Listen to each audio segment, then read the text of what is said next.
si un client ne nous connaît pas, comment il peut nous connaître? Alors déjà, on a des chargés de crédit qui sont dans des zones de Tunis, qui font du porte-à-porte, de la prospection, qui vont rencontrer, expliquer qui est Advance Tunisie, qu'est-ce qu'on offre, quel est l'intérêt de nous rejoindre.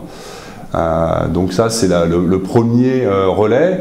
Et ensuite, il y a l'agence qui est située à Cité Ntilaka, au bout de la ligne du métro 5, juste en face de la station Agile. C'est un grand bâtiment vert, vous ne pouvez pas le manquer. Je pense que maintenant, après quelques semaines, ça fait 2 semaines qu'on a ouvert, on a plus de 200 demandes de crédit qui ont été faites. Donc je pense que le fameux bâtiment vert de Ntilaka est maintenant connu des commerçants et des personnes autour.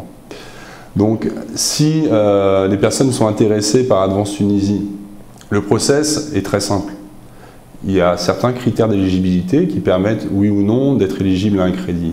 Ils sont relativement simples à identifier. Il faut, avoir une activité économique, donc une micro-entreprise, petite entreprise, du service, de l'artisanat, du commerce, avec 6 mois d'ancienneté minimum. Pourquoi? Parce que notre analyse est faite sur un historique. Donc on veut voir du réel, savoir un petit peu le chiffre d'affaires, le niveau d'activité qui est généré par l'entrepreneur.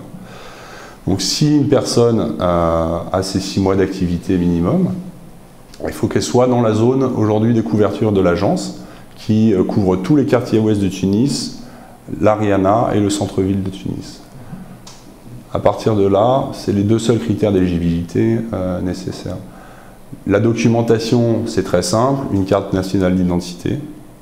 Si, et seulement si, ce n'est pas obligatoire, une patente, un registre de commerce, des éléments d'identification de l'entreprise, mais ce n'est pas obligatoire. Pourquoi? Parce qu'on sait très bien qu'une bonne frange de l'entrepreneuriat est peu structurée en termes réglementaires. Donc ce que nous on fait, c'est qu'on prend ces demandes, et au cours du crédit, on va expliquer au client son intérêt d'avoir une patente, de s'enregistrer et de formaliser son activité à la fois en termes financiers, donc en prenant note de ses comptes, de ses ventes, de ses stocks, mais également en se structurant, en prenant une patente, en payant ses impôts, etc.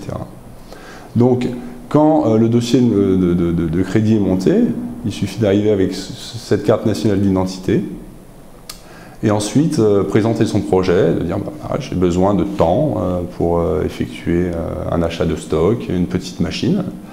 Sur cette base-là, donc cette demande est faite dans l'agence par des assistants clientèle qui vont donner ce dossier au chargé de crédit qui est responsable de la zone dans laquelle le client se situe.